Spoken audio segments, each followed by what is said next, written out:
But Hannah said to watch it, so I'm gonna give it a little watch and see what's popping with it.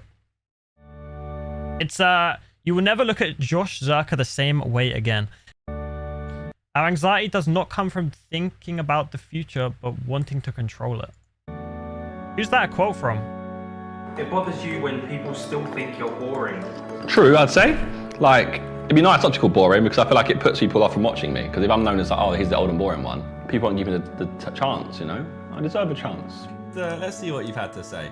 That must be hard, bro. I'd rather watch paint dry. I'd rather watch paint dry than you, oldie. No one knows who you are, freak. Dude. You're on Logan Paul's podcast, for sure, but I don't think he needs to be on there. There are different people who get on from our group, I think. This is not true, bro. Josh? Dude, he would be a great fucking guest. He needs to big himself up more, bro. He's a fucking legend. He's many flaws. He's a man of many flaws. But one thing he can do is make a good video.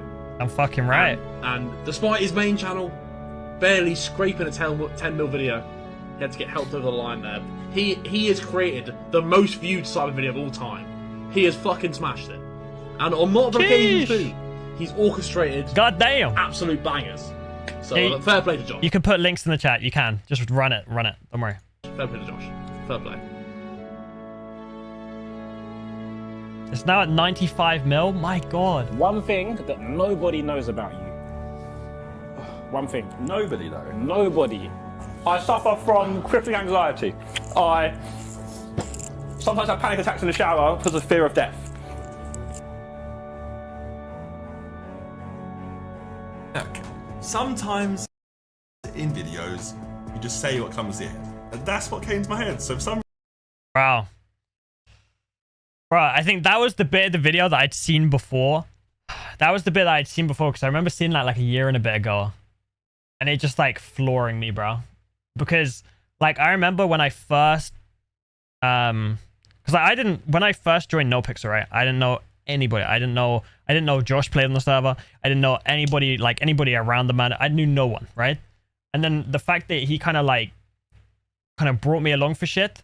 And then when like I've had conversations with Josh, right? Like conversations here and there with like little bits of like anxiety and stuff, right? And I think he knows that I understand it. You know what I mean? Because like I have, God, I like plenty of times still to this day have shit like this.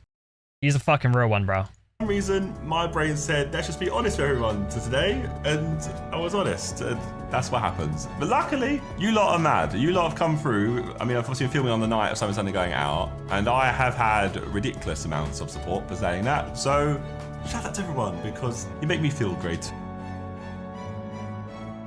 How do you carry on posting when you're going through a hard time in your personal life? I think videos, like making videos and working is escaping itself. Yeah. Like, I attribute a lot of, like I said before, like when my parents got divorced, I always say that the reason why I got so good at certain games was that I just locked myself in my room. Yeah. And I played COD for 8 hours a day, which ultimately is like the start of my YouTube career. Yeah. So I think anything like that, like putting your energy into something else, like turning negative energy into positive energy and putting it somewhere else is the best thing you can do. Just having it out, but it could be anything. Like say like, if you're going for a hard time, you put all the energy into just doing anything you like and you enjoy doing, whether it's football, whether that's like this is a good fucking video, bro. Whether that's anything, that's the best thing you can do. I'm gonna let it sit there and build inside of you. Yeah. Like financially, Josh has carried us.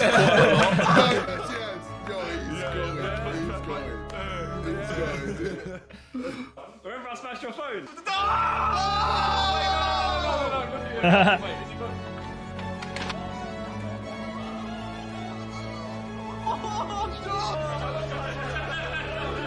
Isn't yours? Thank you, Josh. Thank you so much. Aw, bro, that's so sweet. Dude, I remember this video, bro. That looked like it fucking hurt. Are you alright? I'm fine, you sure? Look at it, dude, he's just looking out for the boys, man.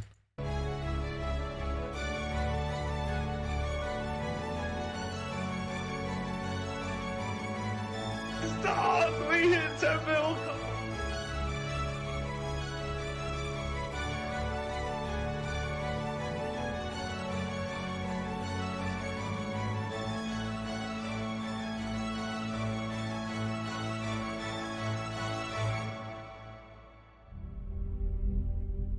Dude, we're halfway through the video, bro. This is insane, dude. This video is like mad. I think it's harder for us men to talk about mental health, even it's when you're younger, especially if you're not a YouTuber. Yeah, bro. I mean, there's such a stigma behind like bro, people always like, I remember especially at school, is like if you were a guy and you cried, bro, people would look at you so fucking stupid, bro.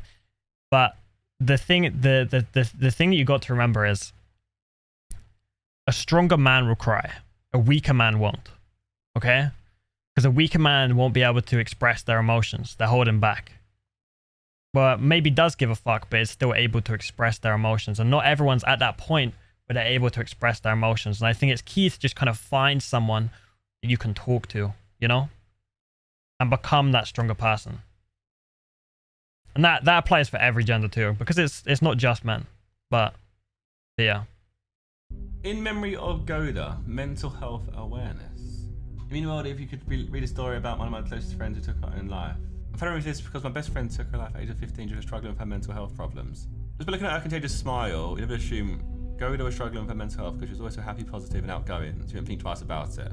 As Goda didn't want anyone to know she was struggling, and she would put on a brave face for everyone. This is how Goda was. She was always put others first before herself. I want young teenagers to understand even the most happiest people can be struggling, and if that is you feel like you don't want to or can't talk to family people close to you, for whatever reason, I urge you to talk because you are not alone. There are many helpful charities out there, such as Papyrus, Young Minds, National Suicide Prevention, Calm, Samaritans, Nightline, and there are many others as well. So true. And thankfully, there's got a lot of upvotes on our Reddit. So, to make a point of this, I make a quick donation as well to the GoFundMe, but the point of the post is most important. If you are struggling, please always know there are people to talk to, and make sure you check in with your friends. Like, me and the boys are getting better and better than I think ourselves anyway. A lot of us open up more and more about different things. You've seen like Ethan, myself, this is deep, some bro. Boys as well. So I mean, it's important to talk about it more and more, especially amongst men, especially young men as well, because it's very much easy to be like, oh, like kind of firm it, you know, that's what kind of like guy's attitude is. But there are a lot of people you can talk to, I promise you. Men don't really talk about mental health issues. We don't really cover any of those topics. Even as us as a friend group, we rarely ever touch on it unless someone's really like visibly down in a bad place. What I want to know is what you guys think about when you're alone. I think about progression, what I can do, how can I progress further? I'd be like, you know what, I should have done fucking more today, you lazy prick. That's what I think. I think it's a very learned habit. Like you learn to wake up, get to work. Mm-hmm. And I always say like, yeah, like if I go to bed and I've done something productive, then it's a bad day. My brain's wired just to wake up and do something, whether that's like... That's motivation, bro. And then, yeah, a normal YouTube day is wake up, whatever time you want to wake up, and then just sit at your office or your desk for as long as possible, realistically. That could be recording, that could be editing, that could be meetings on Skype, that could be emails, that could be anything. If you're a young YouTuber and you start popping off, and you live somewhere outside London, you start banging views. Don't rush to move to London just to go out partying and drinking. It's not the way forward. You got to stick on the grind. The grind will be what will make you shine, make you stand out from the rest. Yes, go enjoy yourself, enjoy your money that you've earned. It happens all too often where you see some YouTubers with sick potential and they just kind of blow it all because they either move to London and just spend it on like drinking and going clubbing all the time. See Toby's Insta story? I didn't. What's Toby's Insta story? I felt it was my parents and I made sure my friends had those qualities too. Zerkaa is someone who's always pushed me and encouraged me to achieve my dreams, but the journey has been a lot harder. Dude. My heart, it hurts. Euphoria relieved, it's over. The whole process is finally over. So yeah, that sheer euphoria across our whole group there, and I think like it really just brought to life how close knit we all are as a group. Like just, I don't know, I was in tears almost. Energy drinks.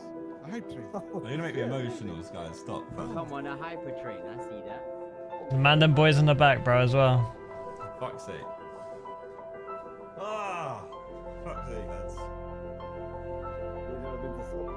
It honestly makes me so happy for him, bro. It really does. Because Josh is like one of the most genuine people I've ever fucking met. Fuck's sake, man. I've had the. I can't keep up, lads.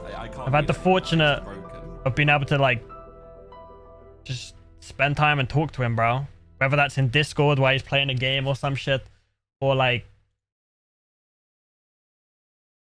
bro, there was a few times with Josh, like I remember, I think it was me, Josh, and Adam were sat in like a call, and he was like playing COD Zombies, and he was just like fully gassed on these like custom like game maps that he'd played a bunch. I'm kind of revealing a lot. Well, not really a lot of info, but he was just so gassed, and he just started chatting. And then there was another time, it was like when me and Hannah were in London, and he invites us to just go Nando's. It's just simple things like that, man. And we just sit there and we chat and we just talk. We just have a good time. Like, he shows us around London. It's just like, bro, the guy's such a genuine dude. Like, he doesn't have to do that. You know what I mean? He does not have to do that. He's in a position where, like, people like me, like, there's no, I know it sounds odd, but like, there's no benefit to talking to me, bro. Right? There's no benefit. But yeah, he's just a goat. He's a fucking goat. A big fucking love to Josh, bro. Big fucking love to Josh.